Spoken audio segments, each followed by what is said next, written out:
jemaat dan simpatisan GKI Maulana Yusuf dimanapun saudara berada.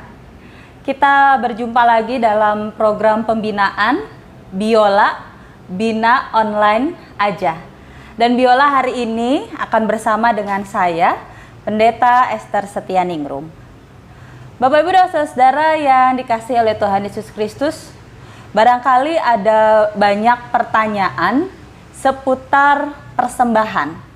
Dan dalam Biola kali ini, secara khusus saya mau mengajak Bapak Ibu dan saudara untuk belajar mendalami lebih lagi tentang persembahan persepuluhan.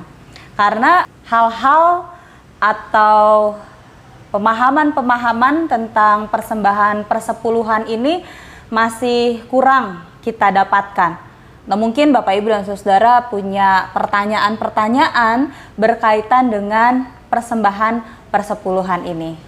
Di Biola kali ini saya akan berbagi apa itu persembahan persepuluhan.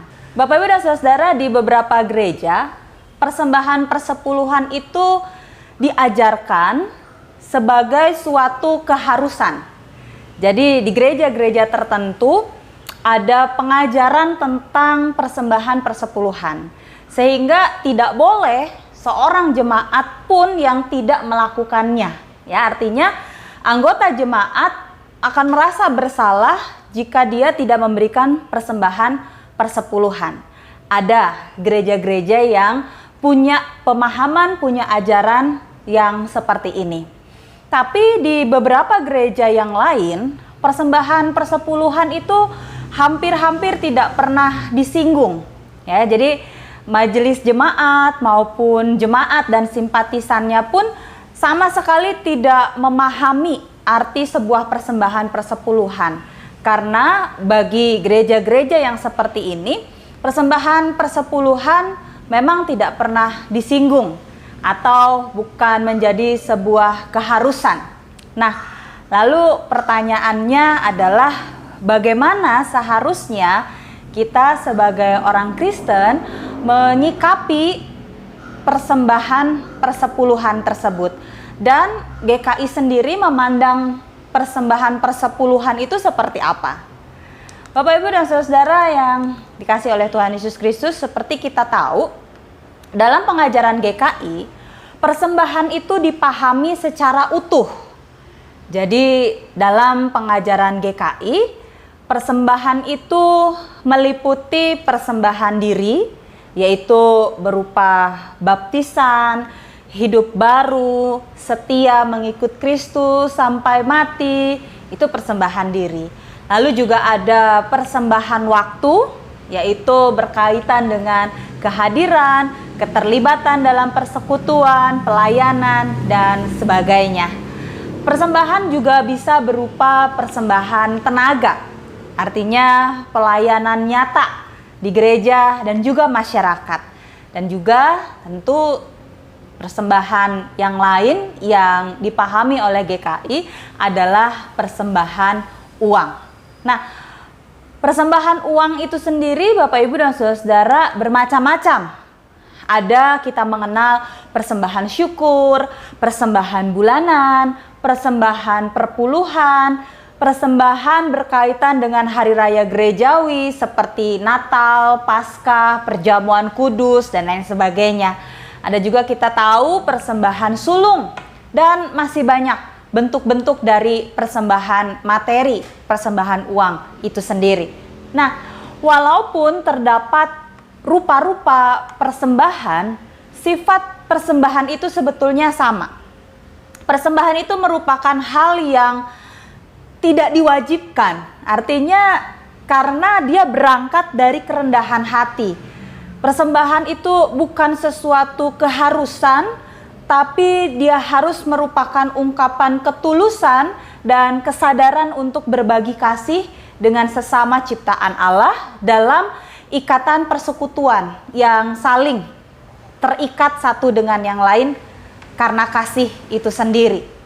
Nah, Bapak Ibu dan saudara, persembahan pada hakikatnya merupakan pemberian yang mulia begitu ya kepada Allah. Persembahan adalah ungkapan iman. Dia adalah bagian dari ibadat Kristiani. Secara teknis, memang persembahan yang kita berikan tentu saja tidak diberikan langsung begitu ya kepada Allah seperti zaman di Perjanjian Lama.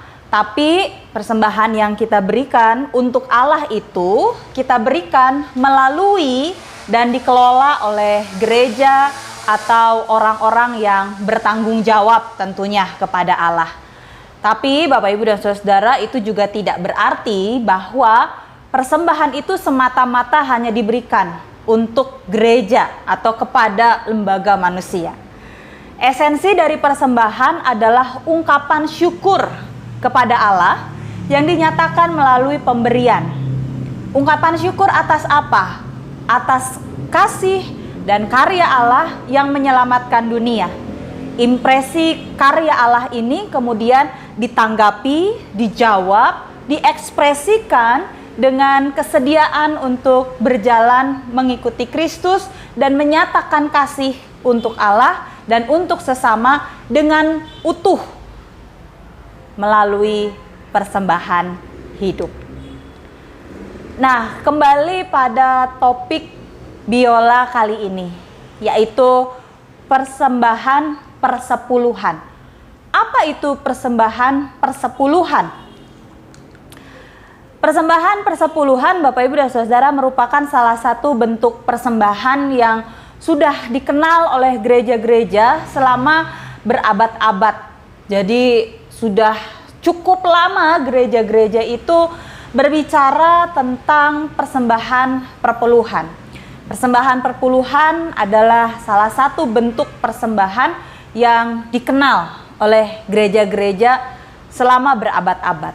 Nah, kalau kita lihat bersama-sama telaahnya dalam Alkitab, hal yang pertama yang mau saya ajak Bapak Ibu untuk perhatikan adalah apa sih yang ada dalam Perjanjian Lama. Perjanjian Lama bicara tentang persepuluhan itu seperti apa?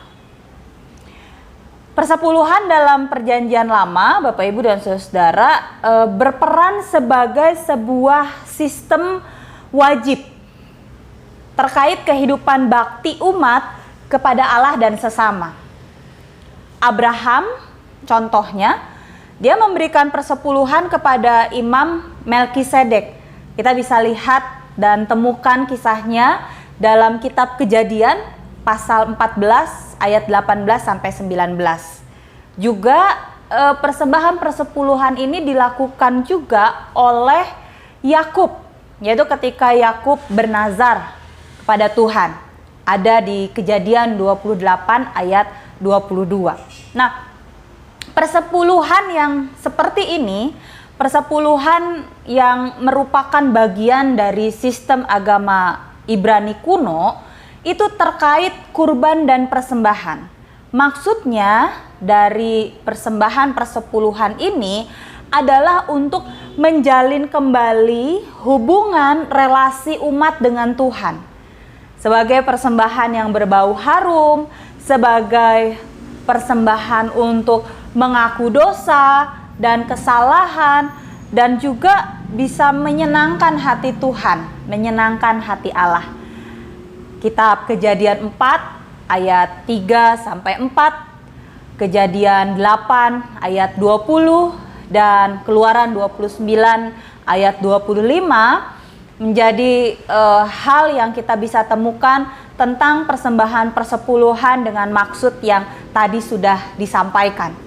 Jadi Bapak Ibu dan Saudara, dalam Perjanjian Lama, bangsa Israel diharuskan untuk memberikan persembahan tersebut sebagai bukti keberimanan dan kesetiaan mereka kepada Tuhan. Bapak Ibu bisa menemukan hal ini dalam kitab Imamat pasal 27 ayat 30 atau 2 Tawarikh 3 ayat 6 atau 2 Tawarikh 3 ayat 6 dan 12. Lalu juga Nehemia 10 ayat 37 sampai 38. Dalam Perjanjian Lama, pengaturan tentang persepuluhan dicatat utamanya dalam kitab-kitab Taurat. Diceritakan bahwa persembahan persepuluhan umat yang diberikan kepada Tuhan untuk kemudian disalurkan kepada Bani Lewi. Sementara itu, persembahan persepuluhan yang diterima Bani Lewi harus dipersembahkan 1/10 lagi yang terbaik kepada Tuhan. Dan kemudian disalurkan kepada Imam Harun. Sisa dari persembahan itulah baru menjadi upah bagi Bani Lewi. Nah, sistem kurban persembahan di Perjanjian Lama, persepuluhan itu dikumpulkan oleh Imam Lewi, seperti tadi dikatakan dan dijelaskan, disimpan dalam ruang perbendaharaan di rumah Tuhan, dan tidak hanya diberikan kepada para imam, tetapi juga dibagikan untuk orang asing, anak yatim, dan janda-janda, juga untuk pemeliharaan rumah Tuhan. Nah, diajarkan pula di dalam Perjanjian Lama pada orang-orang Israel bagaimana umat setiap tahun menyisihkan 1/10 dari hasil tanah mereka. Lalu 1/10 dari gandum, anggur, minyak zaitun, anak sapi, kambing domba yang pertama lahir, dan lain sebagainya untuk dimakan di kemah pertemuan sebagai tanda hormat dan kesetiaan kepada Tuhan. Setiap 3 tahun sekali umat Israel juga diperintahkan untuk memberikan 1/10 hasil bumi di satu kota. Persepuluhan 3 tahun sekali sekota ini diperuntukkan bagi Bani Lewi, orang asing, yatim piatu, dan para janda. Jadi Bapak Ibu dan Saudara, kita melihat bagaimana persepuluhan di Perjanjian Lama itu diperuntukkan untuk menyatakan kepedulian dan kasih bagi banyak orang, bagi sesama yang ada di sekitar bangsa Israel itu sendiri. Lalu bagaimana dengan persepuluhan dalam Perjanjian Baru? Apakah ada perintah khusus seperti yang terdapat dalam Perjanjian Lama? Nah, Bapak Ibu dan Saudara, persepuluhan dalam Perjanjian Baru tidak secara spesifik diajarkan. Jadi kalau dalam Perjanjian Lama tadi menjadi sebuah kewajiban gitu ya, bangsa Israel wajib memberikan persepuluhan itu, di Perjanjian Baru ya, khususnya pada masa Tuhan Yesus berkarya secara fisik di bumi, ketika bait Yerusalem masih ada dan praktik persepuluhan juga masih dijalankan. Dalam Perjanjian Baru ternyata hanya sedikit saja bagian yang berbicara langsung tentang persepuluhan, yaitu dalam Injil Matius pasal 23 ayat 23, dan kita juga bisa baca paralelnya di Injil Lukas pasal 11 ayat 42. Lalu juga ada Lukas 18 ayat 12, dan dalam kitab Ibrani pasal 7 ayat 1 sampai 10. Nah, Bapak Ibu dan Saudara, di dalam Injil persepuluhan disebutkan dalam suasana yang sangat kritis profetis begitu ya. Artinya Tuhan Yesus ketika dia membicarakan tentang persembahan persepuluhan, dia sebetulnya sedang mengkritik praktek-praktek yang sedang dilakukan di masa itu. Tuhan Yesus mencermati bahwa pemberian persembahan persepuluhan itu tidak diikuti dengan keadilan, belas kasihan, dan kesetiaan. Ini sangat berbeda dengan apa yang umat Allah lakukan di masa Perjanjian Lama.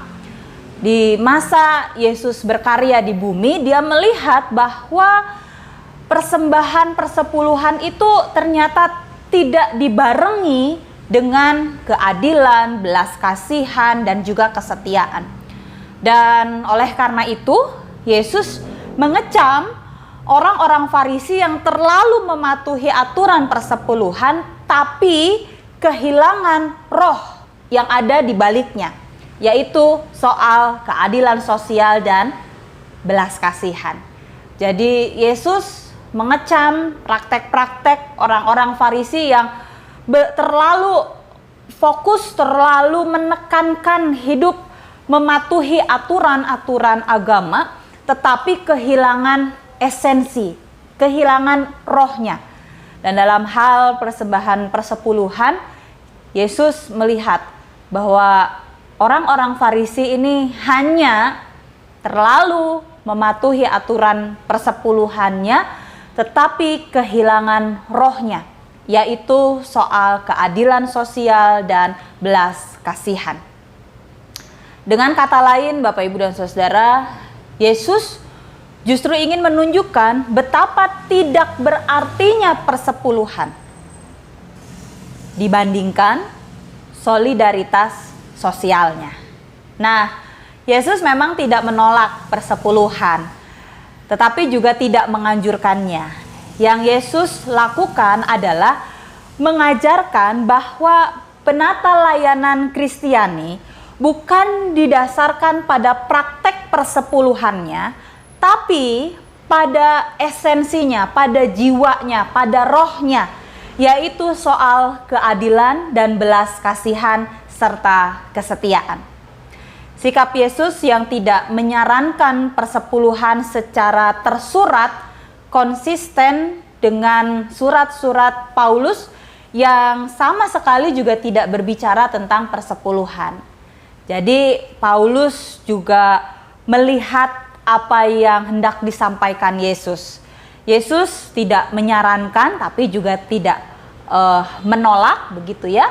Dan Rasul Paulus di dalam surat-suratnya, ya dia juga walaupun bicara tentang persembahan, tetapi soal persepuluhan tidak dia tekankan secara mendalam.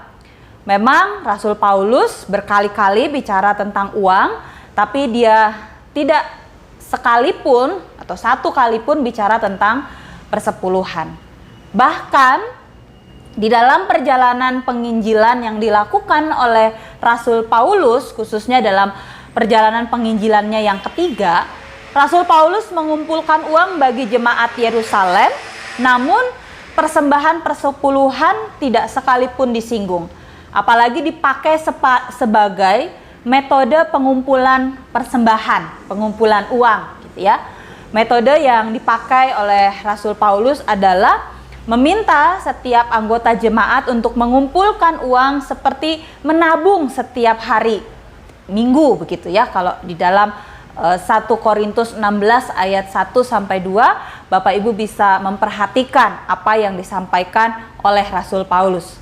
Nah, prinsip yang diusung oleh Paulus sesungguhnya sama dengan semangat dari peraturan persepuluhan di dalam perjanjian lama, yaitu kepedulian pada mereka yang membutuhkan. Bedanya di perjanjian lama itu berujung atau bicara soal peraturan teknis yang sangat saklek, begitu ya. Tapi yang satu mengajukan atau mengajarkan persepuluhan dengan memberikan persembahan itu secara sukarela. Bapak, Ibu, dan Saudara, di sisi lain, Paulus secara khusus menegaskan sebuah prinsip persembahan yang lebih radikal daripada persembahan persepuluhan, yaitu persembahan seluruh tubuh, atau persembahan hidup, yang dikatakannya sebagai persembahan yang hidup, yang kudus, dan yang berkenan kepada Allah. Kita tahu ya, Roma 12 ayat 1 dengan sangat jelas mengungkapkan hal tersebut.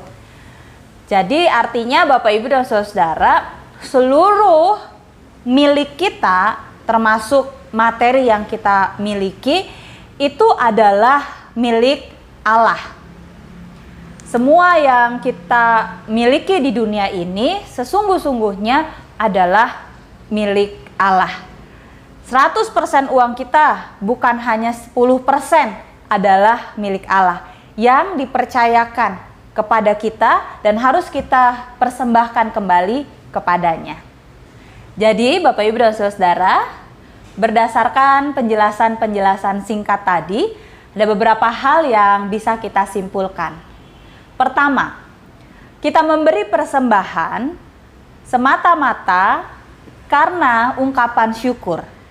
Karena Allah sudah lebih dahulu memberikan banyak hal kepada kita. Sudah lebih dahulu memberkati kita. Sehingga pemahaman bahwa kalau kita memberi persembahan dan Allah akan memberikan kepada kita, membalaskan kepada kita berlipat kali ganda, itu adalah pemahaman yang kurang tepat. Karena sesungguhnya kita sudah lebih dahulu diberi oleh Allah, diberkati oleh Allah. Maka kita ungkapkan rasa terima kasih dan syukur kita dengan memberikan persembahan. Yang kedua, pernyataan bahwa 10% penghasilan kita adalah milik Allah. Itu adalah pernyataan yang benar, Bapak Ibu. Tapi hanya sebagian. Karena kita memahami juga 100% milik kita adalah milik Allah yang dipercayakan Allah kepada kita untuk dikelola secara bertanggung jawab. Jadi kalau kita memahami bahwa persembahan persepuluhan itu artinya 10% punya Allah dan sisanya punya saya, itu adalah pemahaman yang kurang tepat. Karena sesungguhnya seluruh kehidupan kita, apapun yang kita punyai, bahkan hidup kita sendiri, semuanya adalah milik Allah. Dan Allah mempercayakan itu kepada kita untuk dikelola secara bertanggung jawab. Nah, dalam rangka mengelola secara bertanggung jawab, maka yang terpenting adalah bagaimana kita menjadi hamba atau penata layan yang bertanggung jawab atas seluruh harta yang dipercayakan Tuhan kepada kita. Apapun yang Tuhan percayakan kepada kita harus kita pakai sebaik mungkin. Dan dalam prinsip di dalam Alkitab yang selalu mengutamakan keadilan dan juga belas kasihan, maka prinsip ini harus juga dikembangkan dalam kehidupan beriman kita. Hal penting lainnya yang perlu diperhatikan adalah tentang keseimbangan antara ibadah formal dan ibadah sosial, antara persembahan kepada Tuhan dan pelayanan kepada sesama.